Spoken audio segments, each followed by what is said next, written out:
On the program this morning, we're looking at services exports as a driver for economic growth. And we're looking at it from lessons that has been learned from challenging times. It's been quite a while we focused on service exports. My guest is a specialist in this area. And of course, he's one who is very, very keen at bringing about development of the marine and blue economy. Joining me on the phone line, I have Dr. Obiora Madu. He's Director General, African Center for Supply Chain. He is also the immediate past president, Association of Outsourcing Professionals of Nigeria, AOPN. Dr. Obiora Madu, good morning. Good morning, Victor. And it's nice to have you join us. Thank you very much. Great. Let's jump in on the conversation right away. So, how would you assess the maritime sector as it currently stands? Well, the maritime sector has always been there. I think what it is optimization of things. Can we do better than we're doing now? Obviously, yet. Of course, that also necessitated the formation of a ministry to optimize activities in the maritime industry. So the maritime industry is not doing badly. Employing a whole lot of people in different categories, and it's doing well. In fact, if managed well, should probably be able to generate as much as oil is generating for the economy. So there's a whole lot of potential, so to say. But let's quickly jump in on services exports. By definition, and those who might not know what it is, can you just give us a clearer understanding of what services exports are? Okay. Services exports are actually services that you offer, and the person who is paying you is not a resident of your country. That is to say, even if it is your brother that you are doing the job for. So the citizenship of who is paying is not the issue. It is where payment is made is not the issue. The issue is the person who is making the payment is not a resident of your country. Right. So, go ahead. So I needed you to just give me a kind of example so that those who are listening to us will understand. So that's exactly where I'm going to, because actually I've decided of recent that once the opportunity calls, the best thing to do is actually to probably bring up the opportunities and teach people how to do it in spite of government and policies, because for how long have we been shouting about this and nothing is happening? So services, for example, if I am running an online course and I have students register from Rwanda, from Kenya, from Ghana, from Senegal, and then they will pay in a foreign currency. All right. That is services export. Okay. If an agency, like let's say a African Development Bank, recruits my service to travel to another country to do one thing or the other, they will pay me. That is services export. An accountant, a doctor, an engineer can offer services beyond. Then not to talk about people who are into logistics. Even people who are in HR, if you go to Ghana, you will see resource intermediaries Ghana, you see TS this Ghana, you see this one. These are services export, even though there are different modes of exportation of services, but generally these are service exports. So the beauty of service is that you don't have an inventory. You're not running any risk. What you're selling is in your head. So it's actually about building capacity to offer quality service to those who need it outside your country. Once the person who is paying the fee is not resident in your country, that is services export. And the opportunities are heavy. All right. So how common are services exports in Nigeria? What's the penetrative level? What did you say? Sorry. I said, how common are these service exports do we have in the country right now? In terms of penetration, I mean, what's the level? I think it's low. If you look at GDP, you find out that services generally is over 50% of our GDP. And from recent statistics, about 12% of such services are also exported. Okay. I don't know where they got the statistics from, because I know we are not taking records of the service export that are happening. All right. So that means you can be sure actually that figure cannot be correct. So the penetration is low. The understanding is low. In fact, walking into a class, you ask people, when you start talking about services export, it looks like something that is new. When you ask them, have you exported services at the beginning? No, but everybody will just ask you to continue. But when you now explain what it is and you say, who here have exported services, and so many hands will be up. All right. So what that means is that people are actually exporting services, but they are not aware. What that means is that also that people need to be knowledgeable. What are the strategies? How do you market it? How do you build quality? How do you identify yourself internationally for people to buy from you? Because in services and consultancy, it's always about who the hell are you? That's you true. just have to prove that before anybody wants to deal with you. All right. So I know that services exports, they are divided into some components, Dr. Obiora. Let's look at those components. Components, there are about 12 of them, but I want to concentrate in areas where I think there is a very high potential for Nigeria, because I also believe that even in the African, in the wisdom of those who started the AFCTA, there is a negotiation for services, there's a negotiation for goods. If you ask me, I will tell you that Nigeria has more capacity in so financial services. Nigeria is very, very strong in the continent with financial services. That's why we find our banks practically every country that you go to. Okay. The other one is ICT. ICT. We have software guys in Lagos that companies in India are outsourcing softwares to them to do. There's so much service export that are going on in small corners in this country that people are not even aware of. So after that, there's also logistics. Okay. Logistics, companies like Kobo 360, of course, people like Chisco and the rest of them started it long time ago by making long-haul journeys to Ghana, to Cote d'Ivoire, to all those places. So logistics holds a very, very strong thing. I mean, we have Nigerian logistics companies that are already like in 9 countries in Africa. So there are smaller ones like education, like I mentioned earlier, you run a course, and a lot of our guys online that are offering one course or the other have a couple of foreign following, and they're earning dollars. Even the comedians.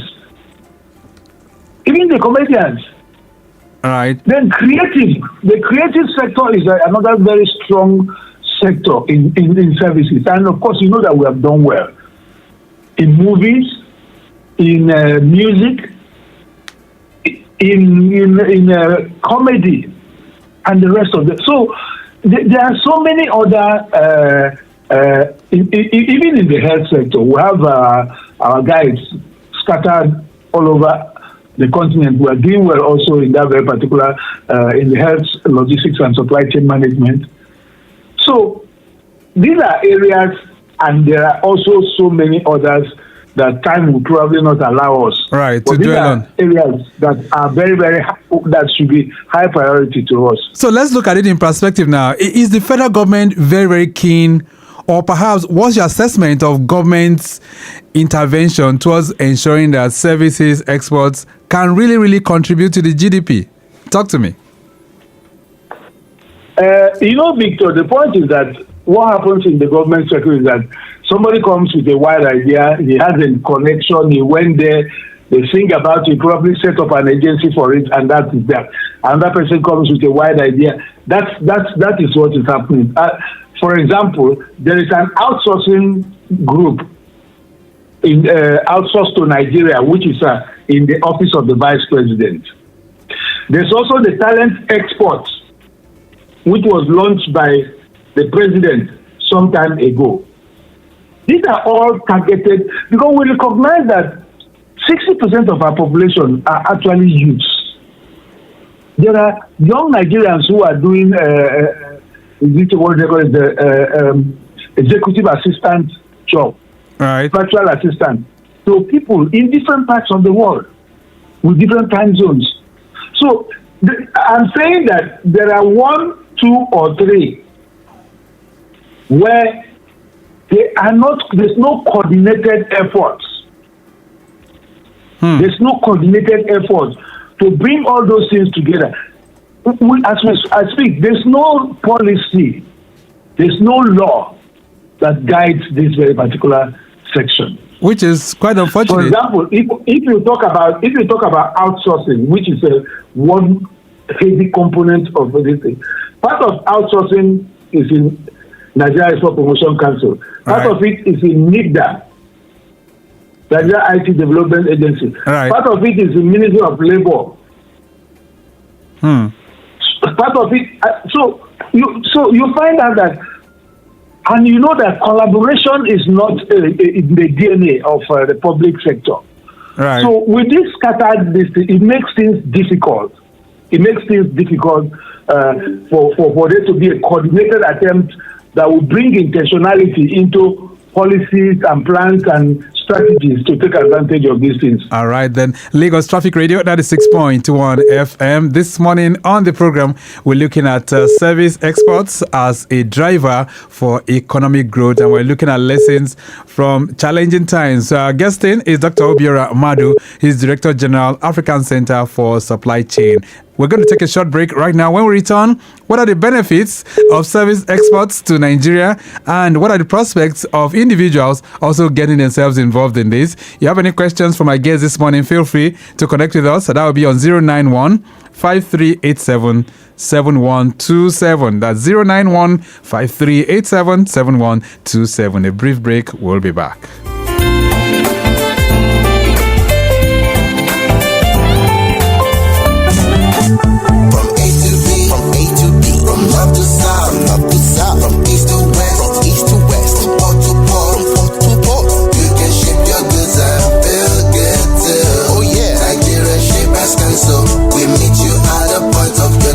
The Nigerian Shippers Council is now better poised with responsive systems in place to help you and other shippers get seamless, stress-free transition for your clients' goods from point A to B. Today at the Nigerian Shippers Council, timeliness, orderliness, transparency and efficiency is all we care about. Put your complaint through to our helpline 0818-888-8895. Visit us at number 4 Ayodele Shoyode Lane, Apapa, Lagos, or reach us on www.shipperscouncil.gov.ng. Nigerian Shippers Council, we meet you at the point of your need. Nigerian Shippers Council, we meet you at the port of your needs.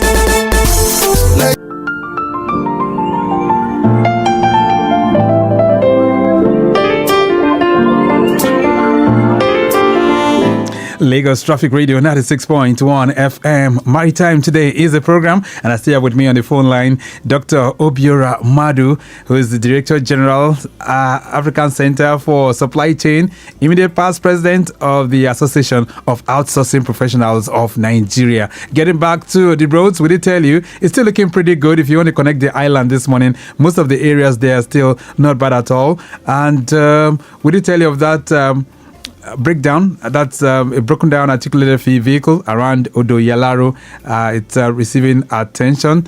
Let me see. The one at Oriwu Club, that's within the Ikeja. You did a Ikorodu corridor. There's a road rehabilitation is ongoing there. But I understand a road has been opened just to ease traffic within that end for motorists who are navigating there because the backlog has extended towards Shagamu Police Station. Wow, that's a long one, but that's within the inner part of Ikorodu. So we'll be serving you more helpings as they come in from time to time. Dr. Obiora, let's continue this conversation. What are the benefits of service exports to a country like Nigeria? Let's start from the diversification, which we are talking about, particularly each time oil prices go down. if we see service, the growth of service is so significant in global trade generally, and of course we are part of it, that it is investment in services is growing faster than investment in product export. And the least developed countries are making serious use of it because they lack capacity on the other side. So diversification is the first benefit that will come to us. Okay. Then, of course, foreign exchange. We know that at no point in time have we had enough foreign exchange, which is why our currency is where it is today. All right. Then we are talking about job creation. Where else can you get it than in services? Government has even conducted a survey and found out that they said which sectors will give us the highest number of jobs within the shortest possible period. They found creative industry, they found construction, and they found outsourcing. Okay. Out of this, 2 are involved in services export. So you want to create jobs, that is where to be. All right. Everybody in the world knows what outsourcing did for India, particularly in terms of job creation. And it is doing for several other countries because India is actually almost, India is no longer leading. Then technology transfer. If, for example, one of the biggest BPOs come into Nigeria and build let's even take the guys who are operating the call centers for MTN and other telcos. They have people speaking Yoruba, have people speaking Hausa, have people speaking Igbo and other dialects in Nigeria. All right. Technology is also being transferred because they are supervisors, they are managers, they are others. All right. Okay. So if I were to bring it to the blue economy, for instance, Dr. Obiora, how can we harness the potentials of service exports in this regard?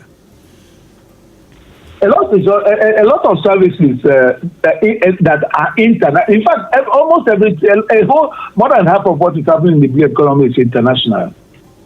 NIMASA handles foreign vessels, earns dollars. MPA does the same. Now, you also have terminal operators and the rest of them. They all earn dollars.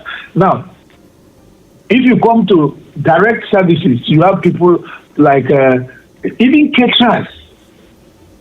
The catering companies that cater for these vessels and the rest of them, those who do chandling and everything. These are services exports. Then, of course, freight forwarders.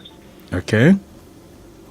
Freight forwarders who have responsibility for either export or import. These guys are also, because global trade cannot happen without them. All right. Let's see if we can take the conversation beyond the studios to have input as well. 09153877127. And then you can send in your messages to 08099120777. So massive opportunities exist from service exports. There's actually one very important one that I left out, which is tourism. Okay. So tourism is a massive industry in the blue economy. It will empower coastal communities. It will attract visitors, and the benefits of tourism in the blue economy to the general economy is also massive. So it's a whole lot. I just wish we could plan and be intentional about taking advantage of the services sector, even in blue economy. All right, then we have some messages coming in for you. 09153877127. This one says, good morning. Please, what exactly are service exports? Is it the same as outsourcing? And please give examples of service exports that can actually come out of Nigeria. Thanks, Chinedu from Okota. I think Dr. Obiora has been talking about that. This one says, hello, Traffic Radio. How can a regular Nigerian get involved in service exports from home? You didn't put your name, but thank you so much. Another one here says, good morning, Victor. How can young people who just finished NYC start small in service export space? Clement is sending that one. I think I would like you to respond to this last one, Dr. Obiora. How can young people participate? Okay, how young people can... I did mention in the course of our discussion about the young people out of school, even in school, who are virtual assistants to international. There are a whole lot of things that you can study. We know that working long distance jobs are available. Okay. So there are different ways. You see, the point is that it's actually about, we're always looking up. We're not looking down. The people who are looking down see the opportunity, who are looking down see the opportunities. So there are several, apart from that visual thing, there are people who are in graphics, they are doing work for international organizations, there are other services that are offered, like a company wants to come into Nigeria, it needs a market research. The important thing is for you to be very knowledgeable about the thing and then position yourself as a serious, reliable person. I know we do have a challenge about identification of Nigeria as a quality service destination. Right. But even in spite of that, some people, like, I can give myself as an example. We've been able to brave it. So it is possible for others too. So we can't, if we continue to sit back and wait for things to be right, I think we will have a very big challenge. So out of this 54 trillion naira budget of Nigeria this year, if we had the right framework, Dr. Obiora, how much can service exports contribute to the country? It is difficult to speak, Victor, because there is no free lunch. We have to work for it, and then we'll start to end this. The examples later, the globe, as how, look, India was in trouble. How did they become the headquarters of outsourcing? Because they trained people. Someone said, if you read computer, you do computer. You read medicine, you go and do computer. Everybody will go and do computer. Why can't everybody do computer? So at the point in time, they had a soldier, a massive group of people who were knowledgeable in software, in this and that and that. So at that point in time, the whole world faced there. Okay. Because it was, you can do your jobs and your services at a lower cost. All right. There's a message here. Another message here. If you do not move. Right. This one says, good morning. What are the top skills needed to succeed in service exports in 2025 and beyond? Yomi Adewumi is sending that one in. Well, I think one of the top skills which Dr. Obiora has mentioned is the area of computers and the digital space. All right, but as we gradually wind to the end, Dr. Obiora, let's look at what do you think we need to do to get it right with service exports? Do we need a commission? Do we need an agency? What is needed? Victor, I find it difficult to suggest an agency. Is it necessary? Yes, but we have too many. I think what it needs to is to be deliberate. Before I continue along that line, I want to tell the guy who talked about soft skills that soft skill is key. It's very, very key to success in services. Soft skills, empathy, soft skills of communication, and ability to communicate very clearly with people. Of course, you had mentioned IT. You have to be able to use IT tools, of course, AI, inclusive right now. All right. So, Victor, as a nation, we have Nigeria Export Promotion Council. And I think that organization is saddled with a whole lot of things. All right. I think recently the new MD, seeing the need, is creating a directorate. Because when I suggested it to the previous administration, what they said is that their structure cannot accommodate a directorate of service. The service has to be under another directorate. All right. So when the new administration came, first of all, put it under the chief executive, and then, of course, later on, thought about a directorate. It simply means let people in policymakers understand the thing. All right. Let also the NEPC empower this very particular directorate.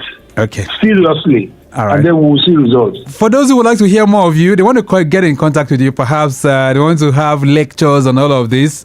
How can they contact Dr. Obiora? My email address is eximschools, EXIM school, eximschool@yahoo.com, eximschool@yahoo.com. Victor, of course, you know that I wrote the first book on services export in Nigeria, which is Services Export in Practice. All right. So in addition, they can also get that. So All right. eximschool@yahoo.com. All right, They then. can reach me there. We'll leave it at that for now. Thank you so much for connecting with us on the program this morning. My pleasure always. Okay, then. So, service exports as a driver for economic growth. Lessons from challenging times has been our focus. Dr. Obiora Madu, Director General, African Center for Supply Chain and the immediate past president, Association of Outsourcing Professionals of Nigeria, has been on our guest, and he has taken us to the classroom. We have to go. Mike James has produced the program this morning. Maximum shout out going out to Dayo Anthony, Elizabeth Edema in the building, Oyinkosola Eko, and Esther Alo are all in the building as well. We do appreciate you. Our social media team, Okpeyemi Shodunke and Remi Aloko, we do say a very big thank you to you. Our executive producer is Tayo Akonle. And let me also appreciate Rebecca Adamu, Assistant Director, Public Relations for the Nigerian Shippers Council, working tirelessly behind the scene for this program to come on stream. The program makes a return on Wednesdays, but till then, I am Victor Oteri. Connect with the Shippers Council on all their platforms at NG Shippers. I'm out. Still very much within. Have a splendid weekend, and maximum shout out going out to the birthday celebrants, and that includes Akinsoya Adetola, who's Chief Public Affairs Officer for the Ministry of Physical Planning and Urban Development.